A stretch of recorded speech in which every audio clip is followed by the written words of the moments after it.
Vamos a abrir la palabra en Apocalipsis, libro temido por los cristianos, Apocalipsis.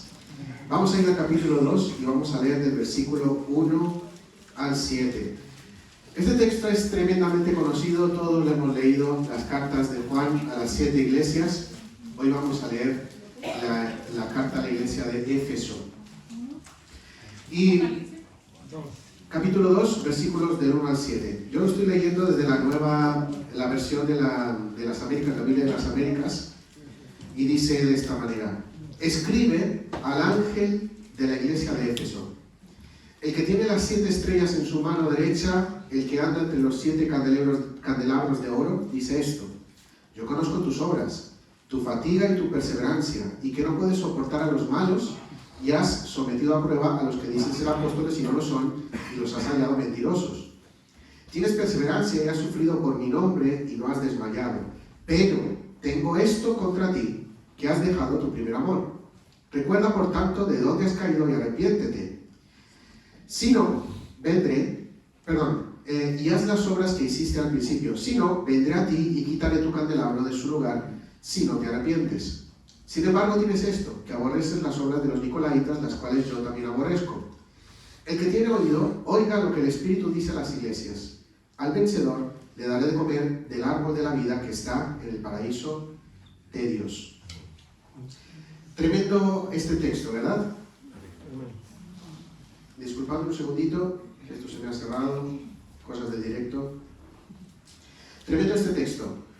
Me gustaría que lo que hiciéramos fuera estudiar un poquito el contexto de lo que Juan está queriendo decir aquí, y luego entrarnos a diseccionar un poquito lo que el Señor dice.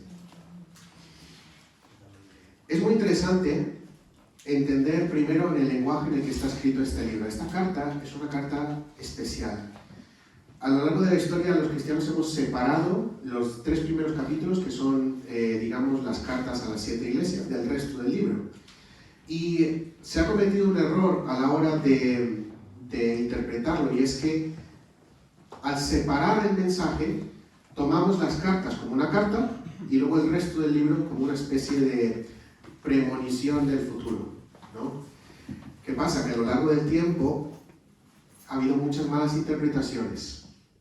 A veces se ha cogido el texto de Apocalipsis y se ha intentado ver el futuro con ese texto.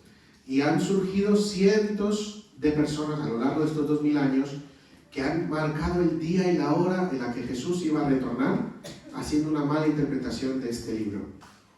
Más aún, se ha cogido como una especie de sensacionalismo en el que el libro de Apocalipsis es todo horrores.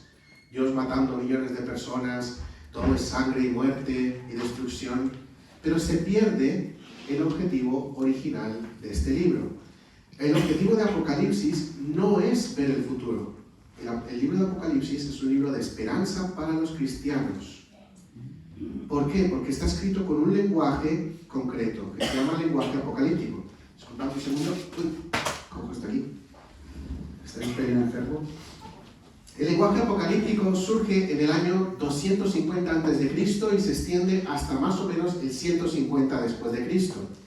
Surge porque en aquellos tiempos hay muchas persecuciones. Tenemos la gran persecución de Antíoco Epífanes antes de la llegada de Jesús. Tenemos después las persecuciones del Imperio Romano, empezando con la de Nerón en el año 60. Tenemos muchas persecuciones y los judíos comienzan a escribir textos de esperanza para aquellos que están perseguidos. Pero lo hacen utilizando un lenguaje críptico, un lenguaje que solo aquellos entendidos entienden. Claro, cuando tú tienes un mensaje en el que Dios se revela como el que va a vencer, como el que va a ganar, como el que va a destruir el mal, pero lo escribes con un lenguaje que solamente aquellos que han estudiado ciertos textos entienden, todo el que no lo entiende, pues intenta interpretarlo como puede. Y de aquí es de donde vienen los tremendos problemas, ¿no? Ahora, ese lenguaje apocalíptico está lleno de símiles, de imágenes, de comparaciones, de tal manera que no podemos tomar el libro de Apocalipsis literalmente como está escrito. Es decir, yo no puedo coger un texto y aplicarlo, bueno, esto pasará dentro de 3 años porque aquí dice 364 días y medio. No, no se puede hacer esto. Se tiene que interpretar con el conocimiento que se consigue de leer toda la Escritura. Por eso, la propia palabra Apocalipsis significa revelación. Y la idea es tener una estatua cubierta por una manta y que alguien diga Apocalipsis y quitan la manta. Mientras la manta está puesta, tú puedes ver más o menos la forma que tiene la estatua, pero no puedes ver exactamente los detalles. Una vez que se quita esa manta, puedes ver la totalidad de lo que es la estatua.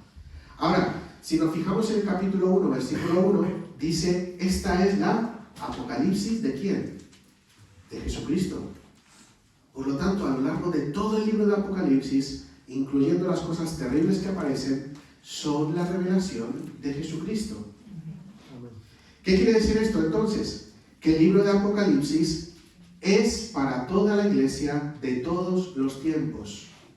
No se aplica solo a los hermanos que vendrán los últimos tiempos. Se aplica a todos. Todos nosotros somos herederos del libro de Apocalipsis y por lo tanto todo lo que está escrito se aplica a nosotros. Ahora, a lo largo de la historia han surgido, digamos, 4 escuelas diferentes para interpretar este libro. Algunos de ellos se llaman enfoques preteristas. ¿Preteristas? ¿Qué significan los preteristas? Pues significa que entienden que el libro de Apocalipsis ya se cumplió en el primer siglo y que por lo tanto es un libro que es histórico, no aplicable a nosotros hoy. Existen varios tipos de preteristas, no vamos a entrar ahí porque nos quedaríamos, ya os digo, horas. Hay también otro enfoque que se llama el enfoque historicista. ¿Qué enfoque es este? Pues este coge el libro de historia de la humanidad, comienza a leer, coge el libro de Apocalipsis y dice, bueno, esto de aquí de Apocalipsis es esto es esto, esto es esto. De tal manera que intentan encajar la historia dentro del libro de Apocalipsis o intentan encajar el libro de Apocalipsis dentro de la historia, ¿vale? Tampoco vamos a entrar ahí, os digo, es extremadamente largo. Hay otro enfoque, el enfoque poético. Estas personas dicen, bueno, Apocalipsis tiene muchos símbolos, debe ser simplemente una poesía que se tiene que interpretar. Entonces, lo que hacen estas personas es que cogen las imágenes, los símbolos, y comienzan a darles un significado de acuerdo a lo que viven. Esto lo hemos visto muchas veces. Os pondré un ejemplo. ¿Quién ha leído el libro en el que Pedro camina sobre el agua y luego se hunde? Todos, ¿no? Un enfoque poético diría, bueno, es que Pedro estaba caminando sobre los problemas de la vida, pero en cuanto perdió la mirada de Cristo y vio aquellas nubes de problemas y de cosas que nos trae la vida, perdió la fe y se hundió. Esto es un enfoque poético o interpretativo. No vamos a entrar tampoco ahí. Por último, hay otra escuela que es la escuela futurista. La escuela futurista es la que dice, no, todo esto va a pasar en el futuro a otra generación de cristianos, a nosotros no nos toca, no estamos en los últimos tiempos. Esto pasará para los que les toque pasar. Bien, ¿qué enfoque vamos a utilizar nosotros? Un quinto enfoque. Vamos a utilizar lo que se llama el enfoque ecléctico. ¿Qué significa? Vamos a interpretar el texto tal cual el texto nos deja interpretarlo. Hay partes de Apocalipsis que sí son poéticas, hay partes que sí son historicistas, hay partes que sí son preteristas, hay partes que todavía no se han cumplido. Entonces vamos a tratar el texto como el texto merece. Y por lo tanto, lo que vamos a estudiar hoy es una carta. No solo una carta, es una epístola. Es una carta para ser leída en público, pero no solamente para ser leída en la iglesia de Éfeso. Una de las características del libro de Apocalipsis era que tenía que ser pasado de iglesia a iglesia por la zona de Asia. Por lo tanto, la iglesia de Éfeso leía toda la carta de Apocalipsis. La iglesia de Esmirna leía la carta de Éfeso, su carta y toda la demás carta de Apocalipsis. ¿Qué quiere decir esto? Que el mensaje para cada iglesia es el mensaje para toda la iglesia. Y esto lo entendemos porque en el libro de Apocalipsis se utilizan símbolos, y uno de los símbolos es el número 7. El número 7 representa la totalidad de algo. La totalidad. Por lo tanto, por eso a Dios se le describe como alguien que tiene los 7 espíritus. No es que existan 7 espíritus, es que Él es todo el espíritu. Y si vamos al Antiguo Testamento veremos qué tipo de espíritus son. Esto es interesante, no vamos a entrar ahí. 7 días de la semana, 7 días de la creación, 7 iglesias, toda la iglesia. Ahora, antes de empezar el texto, tenemos que ir primero al capítulo 1. En el capítulo 1, Jesús se revela a sí mismo. Y si en los evangelios la forma de revelación de Jesús es un niño indefenso, un humano, como todos, que según el libro de Isaías dice que no era hermoso, que no era atrayente para que lo deseásemos, el libro de Apocalipsis lo muestra como un rey reinante, como alguien poderoso. Y a lo largo de las 7 cartas se va a ir cogiendo trocitos de lo que Jesús dice de sí mismo en el capítulo 1 para decir a las iglesias quién es el que les está hablando. ¿Vale? Entonces vamos a repasarlo muy rápidamente, la forma en la que Jesús se revela en el capítulo 1 para que podamos entender lo que Jesús dice a las iglesias en el capítulo 2 y 3. Ahora, el esquema en el que se estructura la carta, las cartas a las iglesias siempre es el mismo. Primero hay una presentación de Jesús con un trozo del capítulo 1. Después Jesús dice lo que han hecho bien esas iglesias. Después dice lo que han hecho mal esas iglesias, si es que acaso han hecho algo mal. Después hay una corrección y luego hay una promesa. Siempre va a ser igual. En el capítulo 1 Jesús dice de sí mismo que su voz era como una trompeta. ¿Vale? ¿Qué significa esto? Pues es un símbolo de poder, pero también de majestad. Su voz es digna de ser oída. Se dice que Jesús camina en medio de 7 candeleros de oro. Y ahora, esto es interesante. No hay que confundir un candelero con un candelabro. ¿Vale? Todos tenemos la imagen de ese candelabro de 7 brazos, ¿no? El de que está en el templo. Este es el candelabro, ¿vale? Y tiene la peculiaridad de que está fijo en un solo lugar. Un candelabro no se mueve, se coloca y se deja allí. El candelero es simplemente un recipiente que tú llevas en la mano. Y encima del candelabro está la luz. Por lo tanto, el candelabro es algo que se puede mover. Y Jesús dice que está en medio de 7 candelabros. Luego vemos que esos candelabros representan a cada iglesia. Aquí ya hay una diferencia entre el Antiguo Testamento y el Nuevo Testamento. La iglesia del Antiguo Testamento estaba fija en el pueblo de Israel, mientras que la iglesia del Nuevo Testamento es una iglesia que se mueve, que viaja, que ilumina allá donde va. Y Jesús está en la mitad.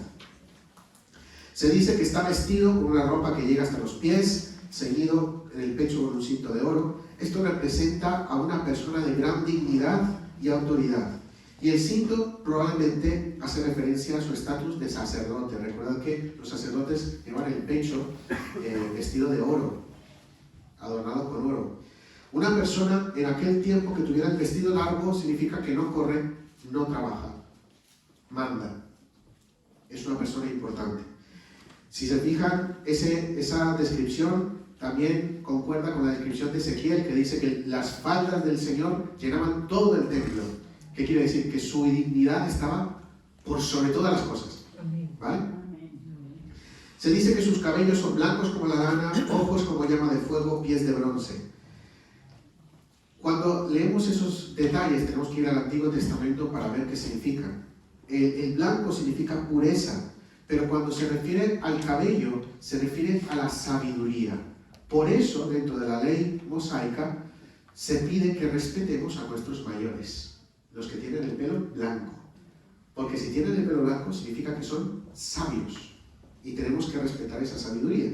Pues los pelos del Señor son totalmente blancos. Amén. Son lo más blanco que existe. Amén. Sus ojos como llaman de fuego. El fuego siempre representa juicio. Y el Señor, si tiene fuego en sus ojos, significa que todo lo que ve lo está juzgando. Él juzga con su mirada. Él sabe lo que está bien y lo que está mal. Pero sus pies son de bronce. Solamente hay un elemento, bueno, 2 elementos dentro del templo del tabernáculo que son hechos de bronce. El altar y el lugar donde se lavaban las manos. El altar, representando sacrificio. El lugar donde se lavan las manos, representando limpieza. Por lo tanto, los pies del Señor representan ese sacrificio, esa limpieza. Cuando entendemos esta imagen, entendemos por qué cuando Moisés está delante de aquella zarza, Dios le dice: quítate las sandalias de los pies, porque el lugar que pisas es santo. No era santo el suelo, era santo porque lo estaba pisando el santo. Vemos que dice que su voz es como estruendo de muchas aguas. Esto representa poder y majestad. A su diestra tiene 7 estrellas. En el texto dice en su mano derecha. En su mano. La mano derecha en la antigüedad representa poder, representa capacidad. Cuando dice que 7 estrellas están en su mano, en la antigüedad, en los antiguos tiempos, estrella significaba un líder, una persona importante. Dice que los 7 líderes de aquellas 7 iglesias están en la manito de Dios, no se salen del poder de Dios. Por lo tanto, entendemos que Él es el que está por encima de todos. Y por último, dice 2 cosas. Uno, que de su boca sale una espada aguda, y también que su rostro es como el sol. La espada aguda se refiere al poder de su palabra. Con su espada, la espada de su palabra, Él puede, como dice la palabra, llegar hasta el tuétano. Es decir, Él puede, con su palabra, crear realidad, pero también juzgar la realidad. Y cuando habla de su aspecto como del sol, está hablando de su gloria. No hay nada más glorioso que ver la corona solar. Cuando representa eso su rostro, está hablando de su gloria. Su gloria era tan fuerte que cuando Moisés va a presentarse delante de él y baja del monte, él mismo brillaba. Brillaba tanto que tuvieron que taparlo, porque era difícil mirarlo. La gloria de Dios resplandece sobre nosotros. Y la imagen del sol es interesante porque nadie en toda la tierra puede escaparse de la luz del sol. El sol brilla, quieran los buenos o quieran los malos, da igual. El sol es el que domina este planeta. De la misma manera, la gloria de Dios brilla sobre todas las creaciones, sobre toda la creación, sobre todas las cosas. Entonces, así se presenta Jesús en el capítulo 1. Bien, ahora, antes de entrar, vamos a entender un poco la iglesia de Éfeso. ¿Quién era Éfeso? ¿Cómo era aquella iglesia? Bueno, Éfeso era una ciudad que estaba en Turquía, en Asia Menor.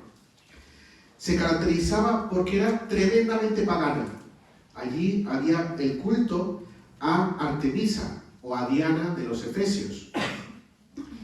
Esta ciudad no solamente albergaba una de las 7 maravillas del mundo, el Artemisión, un templo dedicado a Diana, sino que además, cuando son asimilados por el Imperio Romano, deciden adorar al emperador como Dios. Esto es interesante porque a los judíos, por haber pagado la construcción de la ciudad de Éfeso, se les dio un permiso especial para no adorar al emperador. Solo los judíos tenían. Al principio los cristianos no se diferenciaban de los judíos, entonces ellos tampoco adoraban al emperador, pero cuando hubo una distinción entre los judíos y los cristianos, hubo una persecución para los cristianos porque se les obligaba a adorar al emperador. Y muchos de ellos murieron por no hacerlo. Esto ocurrió tanto en Esmirna como en Éfeso.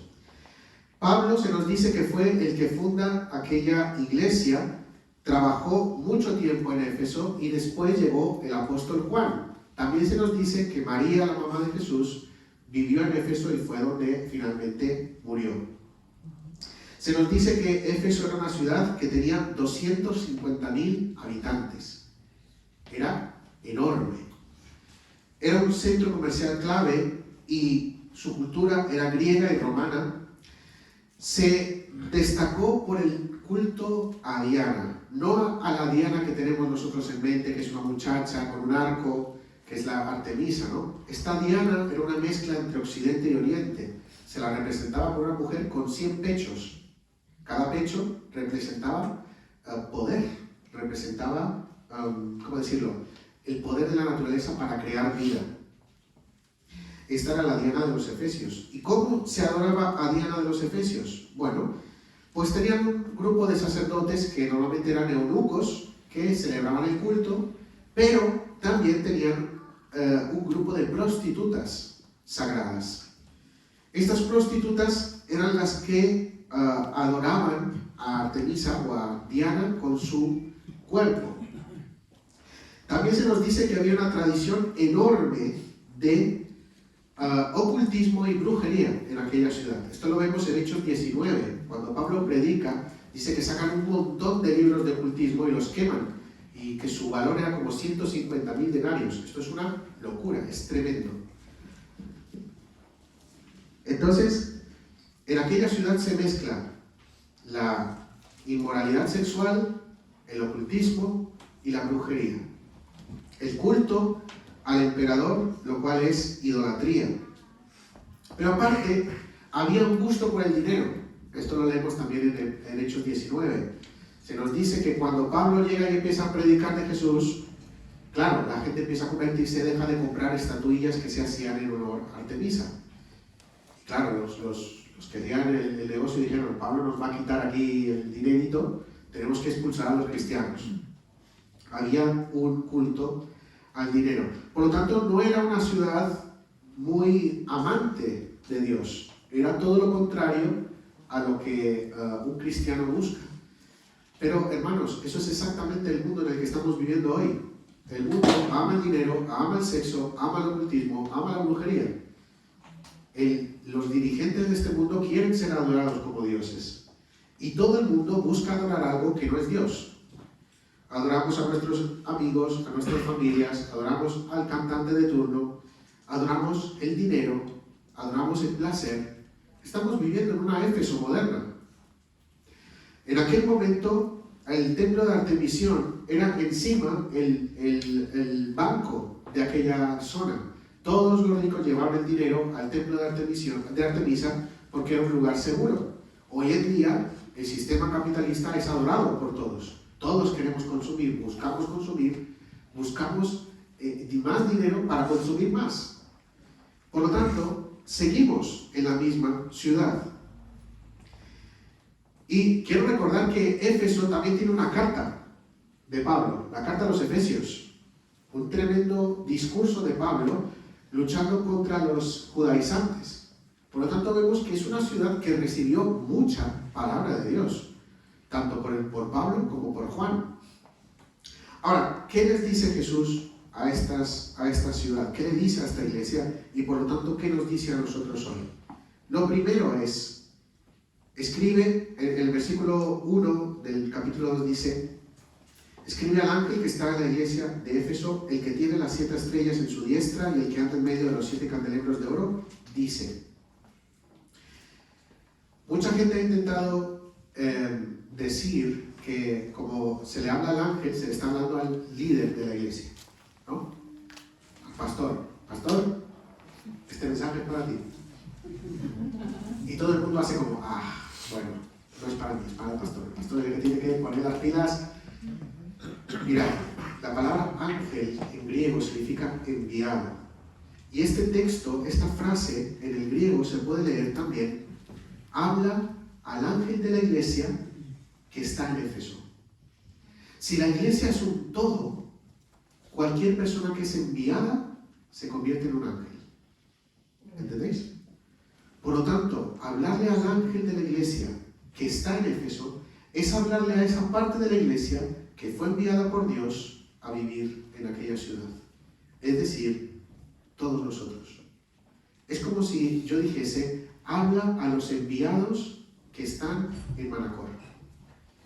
Todos nosotros hemos llegado aquí, a esta iglesia, de diferentes partes del mundo. Algunos de diferentes pueblos de la isla, algunos de diferentes localidades de Manacor. Pero todos nos hemos reunido aquí. Todos hemos sido enviados a este lugar. Por lo tanto, el mensaje es para todos los creyentes. Amén. Ahora, ¿quién es el que habla? El que habla no es cualquiera. El que habla es el que tiene las estrellas en su mano y el que anda en medio del candelabro. Es decir, el dueño de la iglesia. El dueño de la iglesia es el que está hablando a esa iglesia. Y por lo tanto, cuando estudiamos las 7 cartas, tenemos que entender que Dios me está hablando a mí, sea líder o no. Si soy líder, tengo que entender que yo no soy líder por mí mismo. Él me tiene en su mano. Si no soy líder, Él sigue teniéndome en su mano. Él es el que camina en medio de este lugar. A veces nos falla entender esta visión, pero cuando nos reunimos como iglesia, Jesús está aquí. Amén. Y se pasea en medio. Gloria a Dios. Y ese es el que habla. La palabra tiene es una palabra enfática, kratein en griego. No significa solamente tener, sino poseer. Él es el que posee, el que es dueño de esas estrellas. Él es el que va a hablar. ¿Y sabéis qué es lo que dice? Yo conozco tus obras. Es interesante que Jesús no diga, yo conozco tu fe. Todos creemos, y es la verdad, que por la fe somos salvos. Pero que no se nos olvide que seremos juzgados por las obras. Seré salvo por fe, pero seré juzgado por mis obras. A veces pensamos que el juicio solamente cae sobre aquellos que no creen, pero el texto bíblico es claro. Todos seremos juzgados por las obras. Nosotros también. Nosotros seremos juzgados no para condenación, sino para recibir recompensa. Por lo tanto, unos recibirán más recompensa que otros. Todos estarán en el cielo, pero no todos tendrán la casa igual. Porque el Señor conoce tus obras.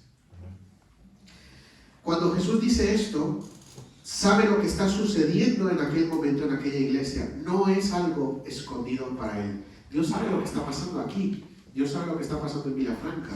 Dios sabe el corazón de cada uno. Sabe las motivaciones de cada uno. Y esto es importante entenderlo.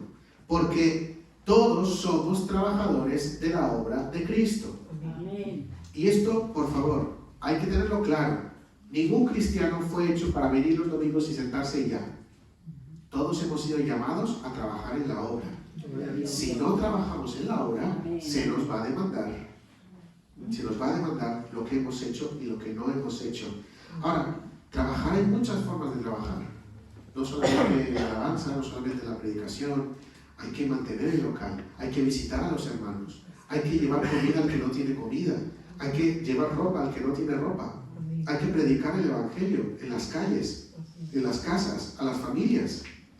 Por lo tanto, hay mucho trabajo que hacer. Si nos quedamos quietos, entonces viene juicio. Así de simple. ¿Y qué es lo que dice Jesús? Dice, Él conoce tus obras y tu arduo trabajo y paciencia. Miren, en aquella ciudad idólatra, la iglesia de Éfeso fue una luz para aquella ciudad. Trabajaron duro para defender el evangelio y la sana doctrina. Y el Señor lo reconoce. La palabra que utiliza para paciencia es una palabra que la vemos reflejada en el Nuevo Testamento. Dice, se llama o se pronuncia hupomoné. Y hupomoné no solamente significa paciencia, sino mantenerse firme en un lugar. Ellos no cedieron. Hermanos, cuando somos luz en Manacor, Dios sabe que no es fácil. Dios sabe que tenemos que luchar contra viento y marea, contra todo lo que se levanta en contra de la iglesia. Pero también sabe cuándo nos mantenemos firmes y cuándo no. El Señor sabe nuestra paciencia. Y más aún dice, yo sé que no puedes soportar a los malos. En aquella iglesia, como era un centro cultural, venían muchas personas hablando supuestamente por Cristo. Muchos supuestos apóstoles, muchos supuestos enviados que quisieron pervertir la doctrina de aquella iglesia. Pero vemos claramente cómo ellos defendieron la fe. En Hechos 20, del 29 al 31 dice, porque yo sé que después de mi partida, está hablando Pablo, entrarán en medio de vosotros luego rapaces que no perdonarán al rebaño, y de vosotros mismos se levantarán hombres que hablen cosas perversas para arrastrar tras sí a los discípulos. Por tanto, velad, acordándoos que por 3 años, de noche y de día, no he cesado de amonestar con lágrimas a cada uno. De esta alabanza de Jesús, vemos cómo Efesios tomaron la advertencia de Pablo en serio. Ellos fueron fieles defendiendo la sana doctrina. Una iglesia que no tiene sana doctrina no permanece. Así es de simple. Ahora, como muchos pueden pensar, bueno, eso es responsabilidad del pastor, eso es responsabilidad de los líderes. No. Si yo me equivoco, yo necesito que un hermano venga y me diga que me estoy equivocando. No tiene por qué ser Sebastián, puede ser cada uno de vosotros, porque el mismo espíritu que tengo yo, lo tenéis vosotros. Amén. Si vosotros no me corregís, si yo continúo en mi error, el Señor os llamará a vosotros a dar cuentas. Porque pudiendo haber salvado a alguien, no lo habéis hecho. Por lo tanto, es responsabilidad de todos defender la sana doctrina. Amén. Sea contra quien sea. Tenga un doctorado en teología o sea alguien que viene de la calle. No tiene que importarnos quién, nos tiene que importar lo que habla. Porque defender la sana doctrina es defender el honor de nuestro Señor. Imagínense que venga alguien que diga que Jesús dijo que solo iba a salvar a los ricos. Estaríamos insultando el sacrificio de la cruz si permitimos que se predique eso. Porque Jesús dejó su gloria, se hizo el más bajo de todos nosotros, sirvió a todos nosotros para salvar a todos. Si yo tergiverso las palabras de Jesús, estoy atentando contra su honor. Así que es algo serio, hermanos. El texto continúa diciendo: has sufrido, has tenido paciencia, has trabajado arduamente por amor de mi nombre y no has desmayado. Qué bonito que el Señor diga eso de nosotros. Miren, la mayor recompensa que un cristiano puede esperar en la eternidad no es una ciudad de oro, no es heredar la tierra, no es vivir eternamente. Es que Jesús diga: ven, buen siervo fiel, me has sido fiel en lo poco, te pondré sobre mucho, entra en el gozo de tu Señor. Gloria a Dios. Esa es la mayor recompensa a la que podemos aspirar como cristianos. Y la iglesia de Éfeso lo estaba haciendo bien. Pero hay una frase que me encanta que dice: todo deja de tener sentido cuando en la frase hay un pero. Eres muy bonita, pero. Eres muy ordenado, pero. Me gusta cómo trabajas, pero.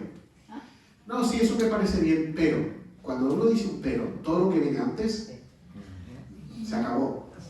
Y aquí, hermanos, hay un pero. ¿Pero qué? Tengo algo contra ti.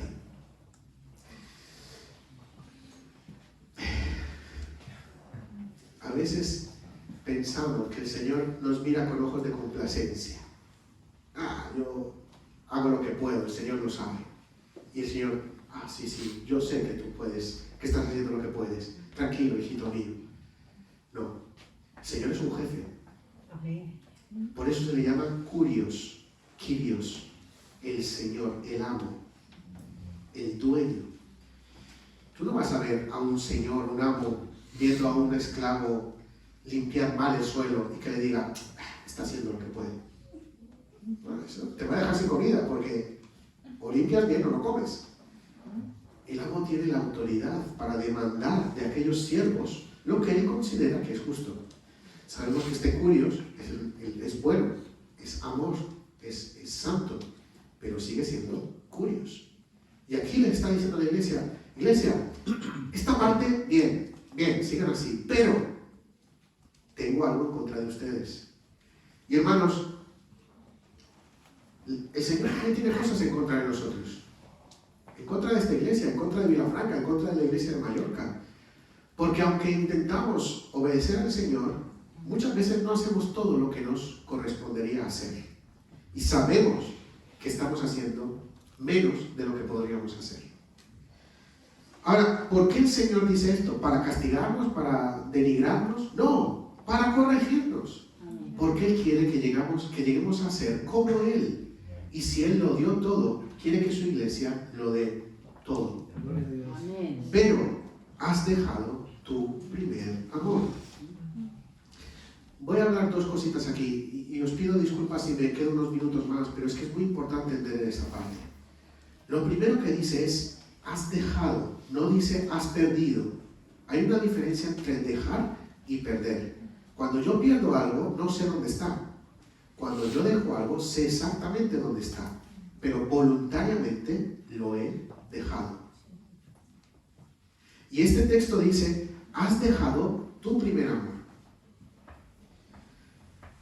Mucha gente intenta interpretar el primer amor como esa pasión que tienen los creyentes cuando se convierten por primera vez, ¿no? Esta gente que acaba de conocer a Jesús y wow, hay que predicar, voy a predicar, hay que salir, voy a salir.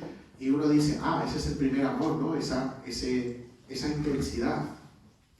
Pero cometemos el error de confundir una decisión de amar con un sentimiento de amar. Esas personas acaban de encontrar la vida y por lo tanto están en su máximo, ¿no? Están felices.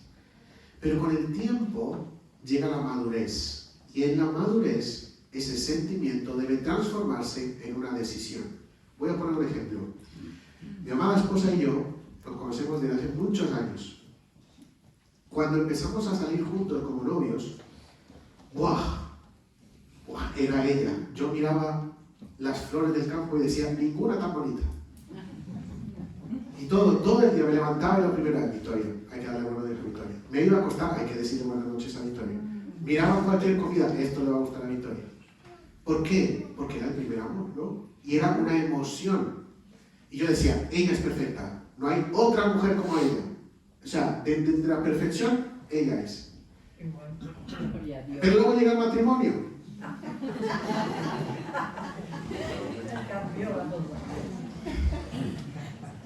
Lo reímos todos, pero... No voy a costar acá. Hermanos, que sepáis que si duermo en el sofá hoy, fue por Cristo. Llega el matrimonio y de repente esa mujer fantástica hace ruidos al comer. Esa mujer perfecta deja la ropa tirada por el suelo. Esa mujer que era perfecta de repente no piensa como yo, no siente como yo, no habla como yo. Y viene... Allá hay un perro. Ahí ese pelo. Vienen las luchas, las negociaciones, el yo cedo, tú cedes. Ahora, llega un momento en que la monotonía mata ese sentimiento de primer amor. Ya no es tan hermosa como todas, es simplemente hermosa. Ya no es la mejor de todas, es simplemente mi esposa. Ahora, en ese momento es donde nace la decisión de amar. Cuando yo veo sus defectos, yo tengo que decidir si el sentimiento vale más que la decisión. Y es entonces cuando ella deja la ropa en el suelo que yo voy y la recojo. ¿Por qué? Porque cuando yo dejo mi ropa en el suelo, ella la recoge. El amor nace cuando el sentimiento muere. Entonces se convierte en una decisión. Entonces se convierte en un verdadero amor. Ahora, yo podría simplemente decirle, mira Victoria, no es lo que yo creía, nos separamos y ya. ¿Se habría demostrado verdaderamente que la amo? No, ese acto demostraría que efectivamente no la amaba suficiente, porque estaba basándome en un sentimiento de algo que no era real. Porque yo no vivía con ella, yo no comía con ella, yo no dormía con ella, yo no pasaba todo el día con ella. La veía los fines de semana y ella se vestía para mí. Porque íbamos a salir juntos, lo mismo que yo con ella. Era una cosa ilusoria, pero no poco importante. Porque ese sentimiento que se marcó en ese momento fue la base para tomar una decisión de amarla. Entonces, cuando llevamos eso a la iglesia, encontramos gente que se encuentra con Jesús y todo lo de Jesús es brillante. ¡Wow! Me ama, me han perdonado mis pecados, voy a hacer todo por vivir para Él. Quiero hablar de Él todo el día, quiero caminar con Él, quiero cantarle aunque no sepa cantar, voy a aprender a tocar guitarra solamente para tocar la guitarra en la plaza del pueblo, porque me ama. Y de repente te das cuenta que la vida cristiana empieza a ser difícil. Uy, tengo que dejar de beber, porque antes me emborrachaba y a Dios no le gusta que me emborrache. Tengo que perdonarle al hermano, pero a ese hermano, por favor. Pero mírale, si más de 7 veces me ha hecho lo mismo. Tengo que amar a mi esposa, esa mujer que me hace sacar la rabia tantas veces. Tú no, que me entiendes.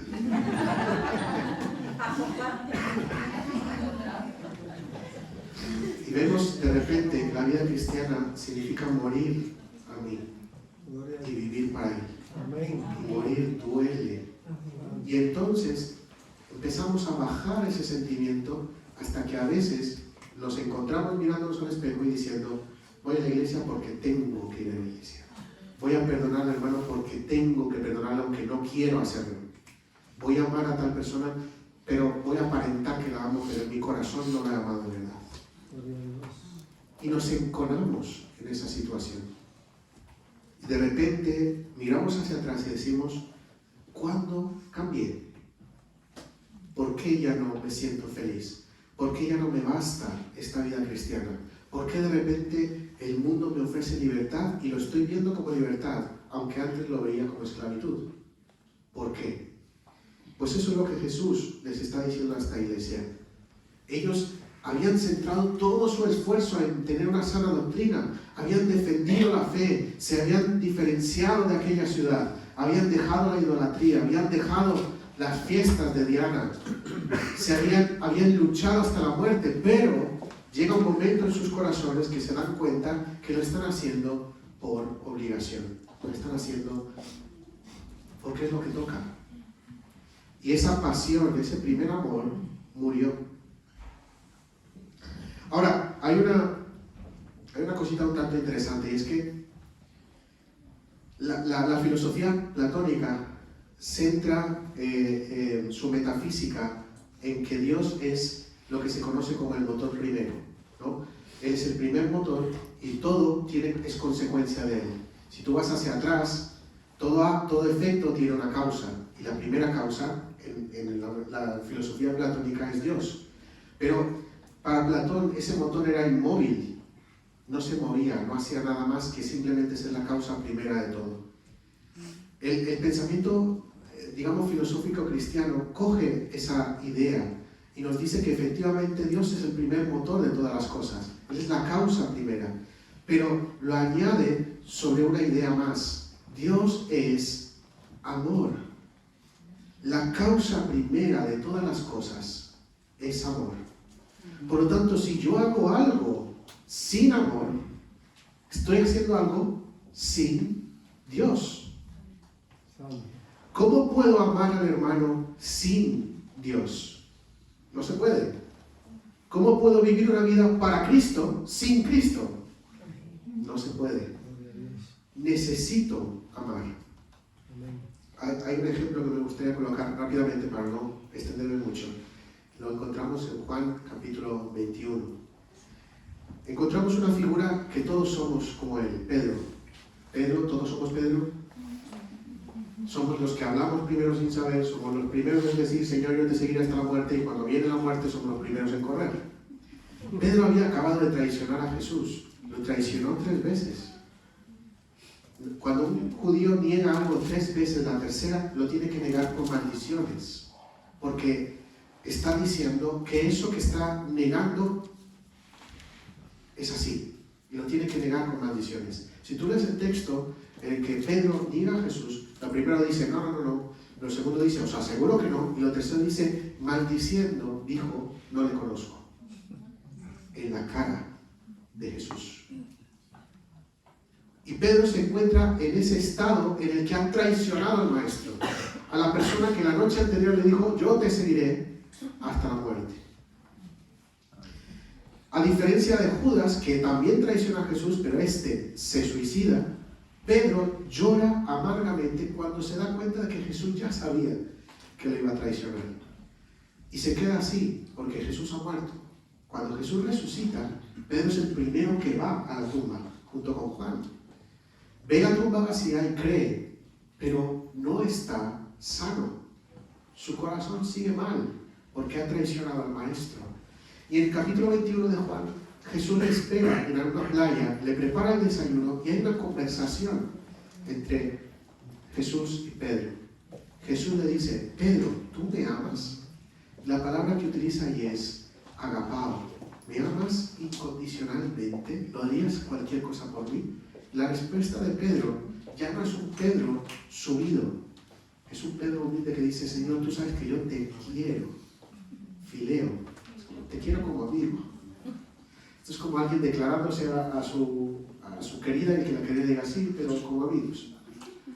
Jesús le vuelve a decir: Pedro, ¿pero tú me amas incondicionalmente? Y Pedro dice por segunda vez: sí, Señor, curios, tú sabes que yo te fileo. La tercera vez que Jesús le pregunta: ¿pero me amas incondicionalmente? Pedro responde: Señor, tú lo sabes. Ya no hay pretensión. Pedro se tira a los brazos de Jesús y dice: Señor, solo tú lo sabes. ¿Cuál es la respuesta de Jesús? Pedro, apacienta mis ovejas. Hermanos, en la iglesia, el primer motor tiene que ser el agapao. No basta con querer a Jesús. Tienes que amarlo incondicionalmente. Si no hay ese amor, no puede haber iglesia. Porque si yo no amo a Jesús incondicionalmente, ¿cómo voy a perdonar a mi hermano incondicionalmente? Si yo no amo incondicionalmente, ¿cómo voy a predicarle al mundo que se están yendo a la muerte? Si yo no me niego a mí mismo para amar a Jesús, ¿cómo puedo llamarme cristiano si Cristo se negó a sí mismo por mí? Abandonar el primer amor es abandonar el por qué hacemos lo que hacemos. Soy cristiano porque amo a Cristo. Si yo no amo a Cristo, lo que estoy haciendo es teatro. Y esto va incluso más atrás, porque cuando Dios da la ley a Moisés, ¿qué es lo que le dice? Escucha, oh Israel, el Señor vuestro Dios, el Señor no es, ¿qué dice? ¿Temerás al Señor tu Dios sobre todas las cosas? Amarás al Señor tu Dios sobre todas las cosas, con tu alma, con tu cuerpo, con tu mente, con tus fuerzas. ¿Y al prójimo? Pero si yo no amo a Dios, no puedo amar al prójimo. Si yo no amo a Dios, no me puedo amar a mí mismo. Es decir, es la misma ley que desde el principio. Hoy seguimos llamados a amar. Si no hacemos eso, entonces Jesús es claro: si no, vendré por ti y quitaré el candelero de tu lugar. Si nosotros no aprendemos a amar antes de actuar, os aseguro que en unos años no habrá iglesia de Marcos. Porque el Señor ama, pero también disciplina. Miren, tenemos bastante información histórica. Ireneo de Lyon, Hipólito, que fue uno de los descendientes de Ireneo, habla sobre la iglesia de Éfeso. Y en el primer, segundo y tercer siglo sabemos que la iglesia obedeció a Dios y fue prosperada. Pero hoy en día no existe Éfeso, ni tampoco existe iglesia de Éfeso. La iglesia de Éfeso fue quitada. No así con la iglesia de Esmirna. Hoy en día, hermanos cristianos durante 2000 años están en la misma ciudad que anteriormente se llamaba Esmirna. Siguen allí porque obedecieron lo que el Señor les mandó. Pero la iglesia de Éfeso no. Y eso es una advertencia tremenda, hermanos.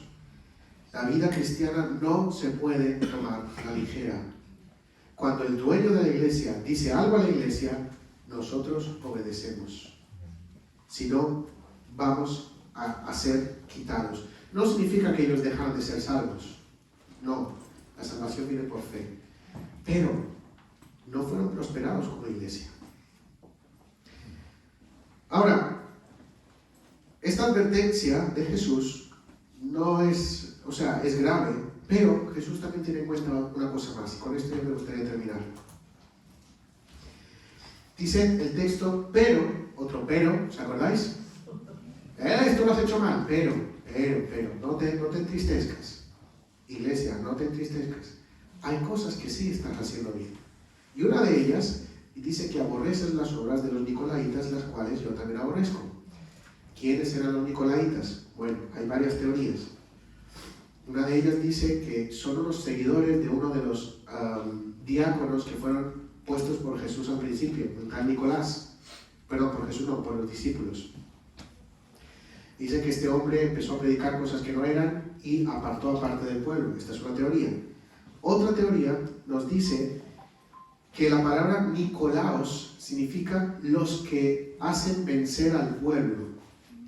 Y se refería a un grupo de creyentes que decían, bueno, esperad, está muy bien ser sanos en la doctrina, pero así no vamos a poder predicar en esta iglesia, en esta ciudad, porque tenemos que mezclarnos con la gente, tenemos que ceder en ciertas cositas para poder atraerlos a Cristo. Por lo tanto, si nos invitan a una orgía, vamos, pero para atraerles.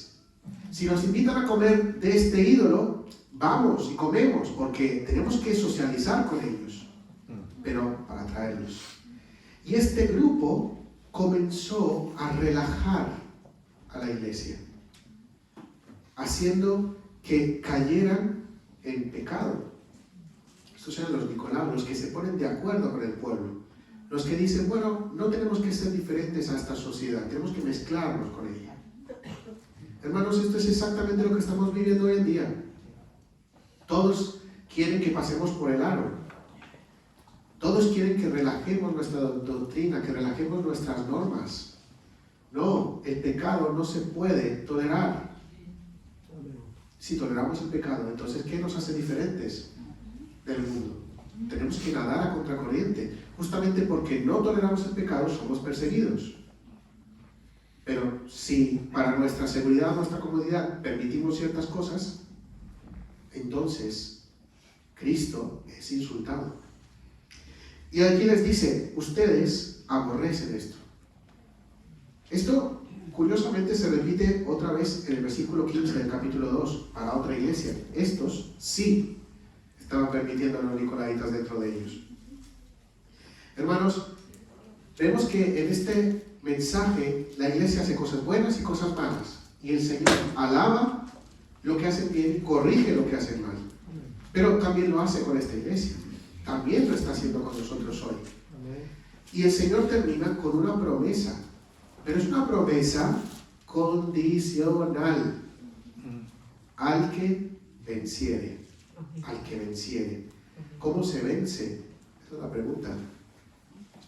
La forma de vencer en la vida cristiana es, como dijo Pablo, guardando la fe hasta el final. He acabado la buena batalla, he guardado la fe. Es mantenerse firme. Disculpad un segundo. Es mantenerse firme, hermanos. Solo aquellos que se mantienen firmes hasta el fin, estos son los vencedores. Y la promesa es que a estas personas se les dará a comer del fruto de la vida. Comer del fruto de la vida es otro tema importante. Podríamos pasarnos horas predicando sobre el fruto de la vida, pero lo que viene a significar es Cristo. Cristo es el fruto de la vida. Y se les dará a interiorizar, a comer. Es decir, seremos uno con Él. Esa es la promesa de Cristo. Pero solo el que se mantiene firme. Hermanos, el llamado de hoy para la iglesia es: primero, mírate a ti mismo. ¿Qué estoy haciendo bien? Lo que estés haciendo bien, sigue haciéndolo. Lo que tú sabes que estás haciendo mal, corrígelo, o el Señor te disciplinará. Y si te mantienes firme, serás uno con Cristo. ¿Qué os parece si oramos y ponemos esta palabra delante del Señor?